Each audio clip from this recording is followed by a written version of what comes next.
It's been called cruel and inhumane and all the rest of it, David Kurten. Where do you stand? I don't think it's cruel or inhumane at all. I mean, the people who will be housed there, if they actually ever go there, will be getting free accommodation, free food, free healthcare, welfare payments as well, just like if they were staying in a four-star hotel or they've been put in a home which could, you know, go to someone else on the council house list. But honestly, I don't think this is going to do much at all to solve the bigger problem, because they're talking about this barge off the Dorset coast, which can house 500 migrants. But there's 50,000. There's 50,000 in hotels around the country. So that's only 1% of the people that are currently in hotels. So you put 500 there, 500 are going to come across the channel in the next few days. So it's only a very, very tiny scratch on the surface. And I think it's a gimmick before the local elections, and they seem to be quite good at doing these kind of things.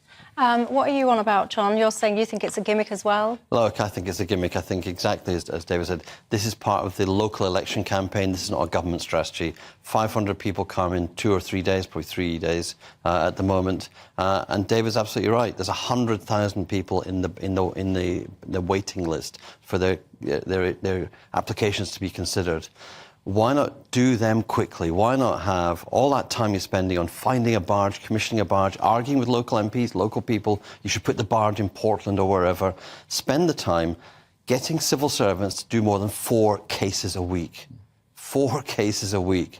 You have to get through this in some way. And as you know, as your viewers know, I'm in favour of an amnesty for the 100,000 in the backlog, just to clear it and start from scratch, because something's got to give. And at the moment, it's our system, it's local communities, it's the border security.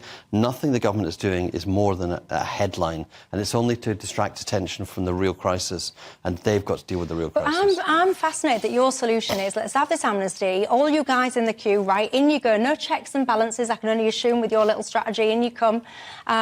Why wouldn't you go the opposite way? And you could say, right, OK, recently, the primary nation in terms of the volume of people, they're coming from Albania. Well, Albania is a safe place, so I'll tell you what, I'll do a mass rejection of you lot. That's a big chunk out my backlog gone. Why won't you do it that way instead? It's a small proportion of the total 100,000 are actually from Albania. There's an agreement with Albania. I'm happy to see Albanians dealt with quickly under the agreement.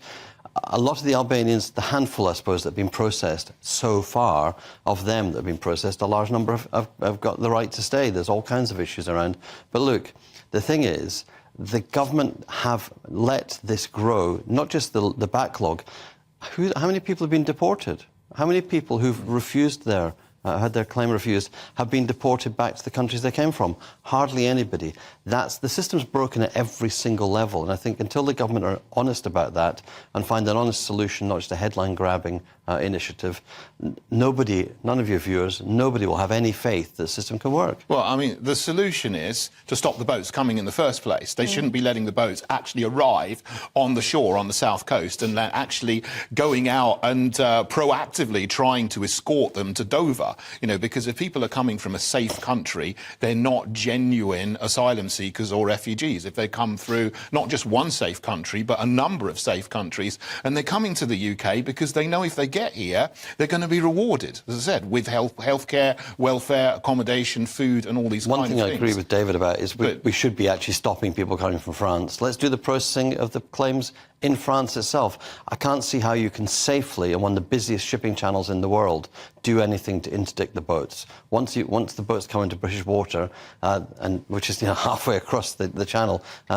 which is 10 miles or whatever from the French coast at some points, then they have to be treated in Britain. Let's get people processed in France. If they have the right to come to Britain, they can come. If they have to wait, they should wait in France. And if they don't have the right to come to Britain, they should go back to the... But in the meantime, though, while all of those kind of things are going on, just setting up processing facilities takes time, doesn't it? All the rest of it, whatever. So, but surely, though, just from a money perspective, you must applaud the government for trying to find more cost-effective places to put people than 4-star hotels. Well, it goes back to David's point.